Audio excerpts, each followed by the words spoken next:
we have discussed the second stanza. The second stanza, you can see there is a shift in time.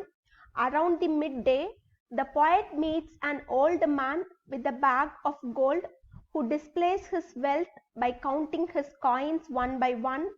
He offers to hire the poet in exchange for his wealth, but he rejects it. Why the poet rejects it? Because he is not interested in money. In the previous stanza, we have seen that the poet is not interested in power. In this stanza, we have seen that the poet is not interested in money.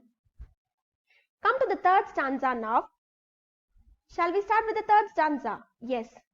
It was evening. The garden hedge was all aflower.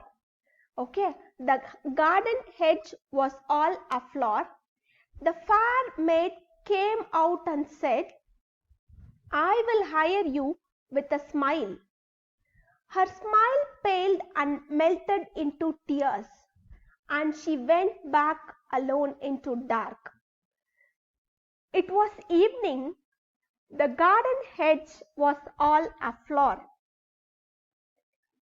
Wait a second, children. It was evening. The garden hedge was all aflower. There you can see a maid, the fair maid. She is not a maid, she is a fair maid. Fair maid means who looks beautiful, who is fair in complexion. The fair maid came out and said, I will hire you with a smile. Her smile paled and melted into tears, and she went back alone into dark. Here you can see like the maid comes out of her house with a smile, but when she goes back with tears. Why? What is the reason? The reason is the poet is not ready to accept her offer, because she comes out with a smile and she says that I am ready to hire you. But the poet is not interested in beauty. The poet is not interested in physical appearance. So he is not ready to accept her offer. This lady went back in tears. So what this stanza tells you? This stanza tells you that beauty will not go for a long time. As power will not exist for a long time, the wealth will not exist for a long time, the beauty will also not exist for a long time. This is the opinion of the poets. Have you got the idea of the poem, children? So this is the opinion of the poet, that beauty will not last for a long time. That is the reason why he is not ready to accept her offer. The garden hedge was all aflower. The garden even describes the beauty. The hedge of the garden, you can see the corner of the garden, it is with full of flowers in a row. That is what. Next, when we go to the next stanza, we will see the explanation here, then we will move on. In the evening, a young fair maid comes to hire him with her smiles. However, the poet refuses to strike a bargain with her, so her smile fades away and she retreats into the oblivion. Oblivion is nothing but she goes back to her place.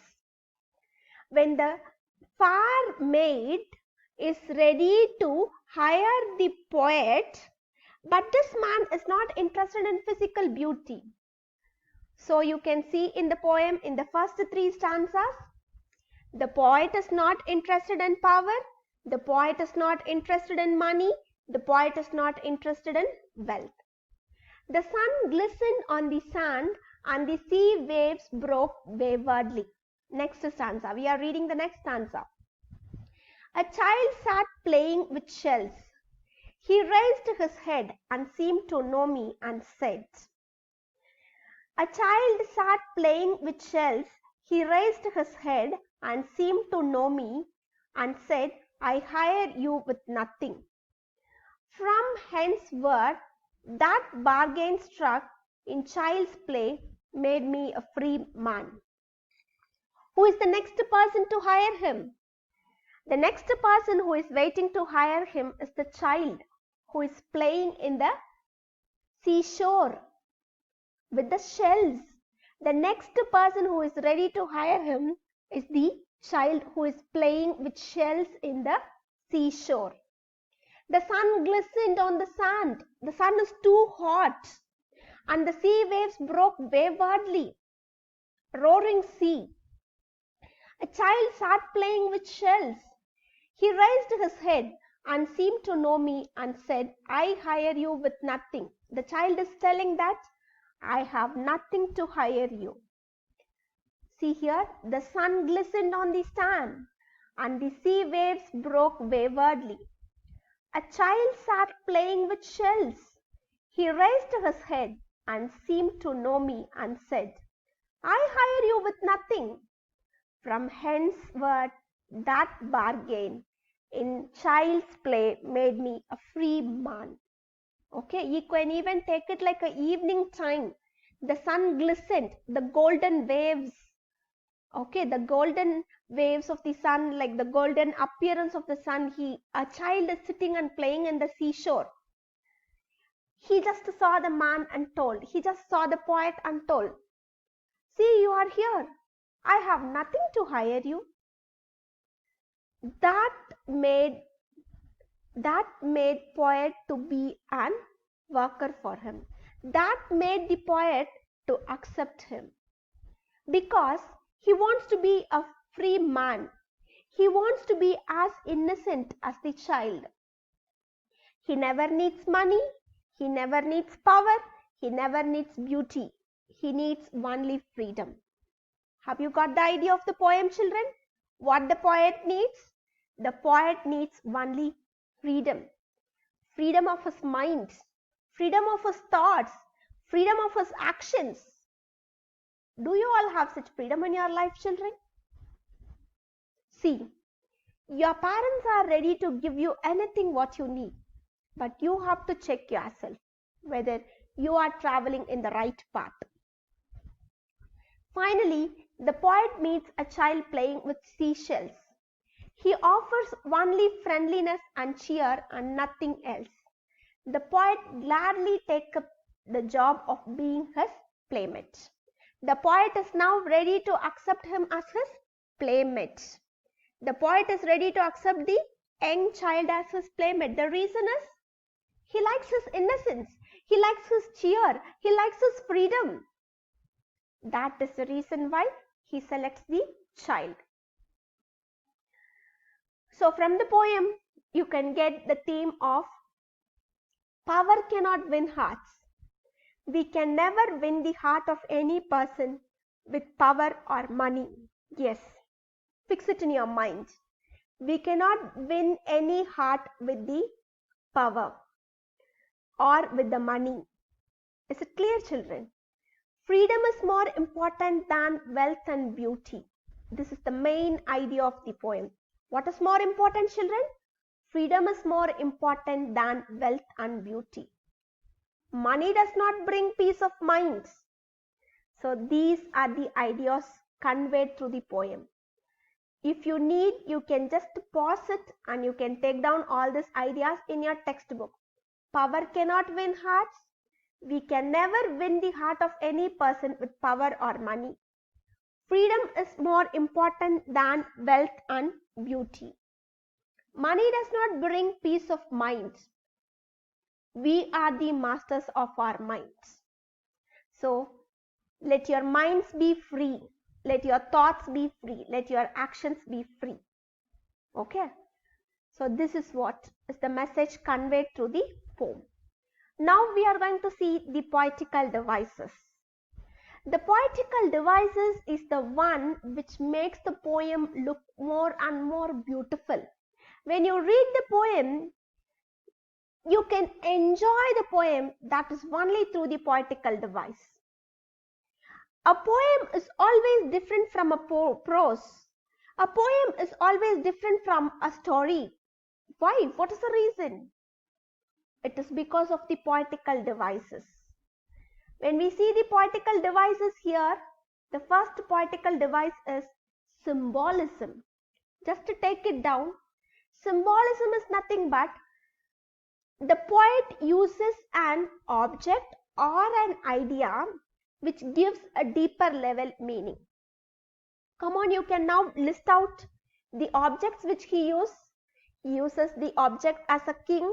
He uses the object as a old man with gold coins, a lady, fair lady with physical beauty, where he focuses to say that the poet is not interested in power, the poet is not interested in money, and the poet is not interested in beauty.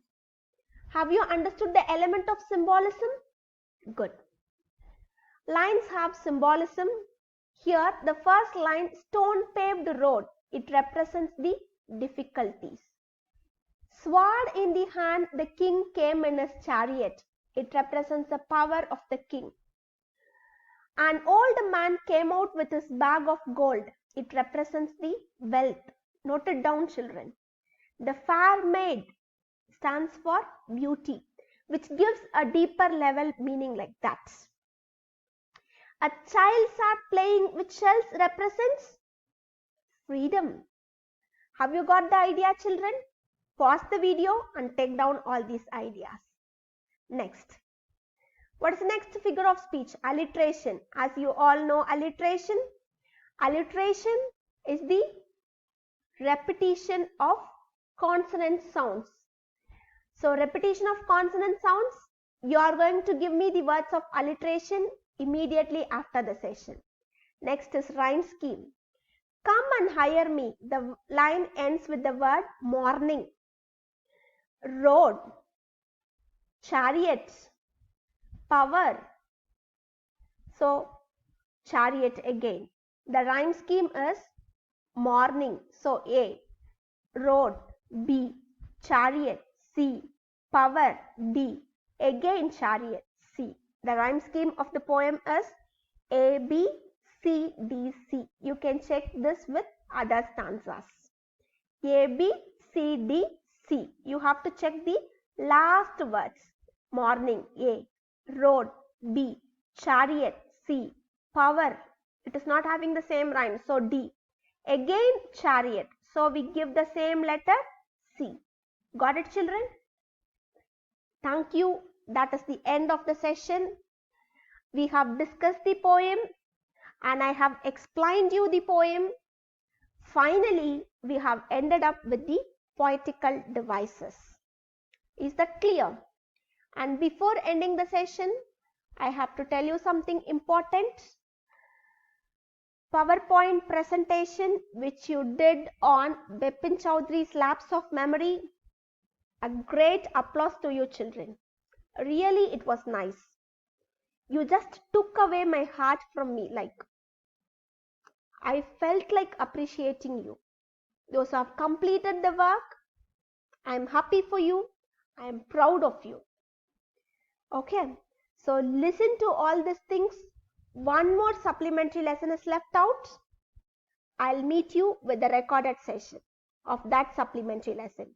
Whereas for classworks, you can refer Google Classroom.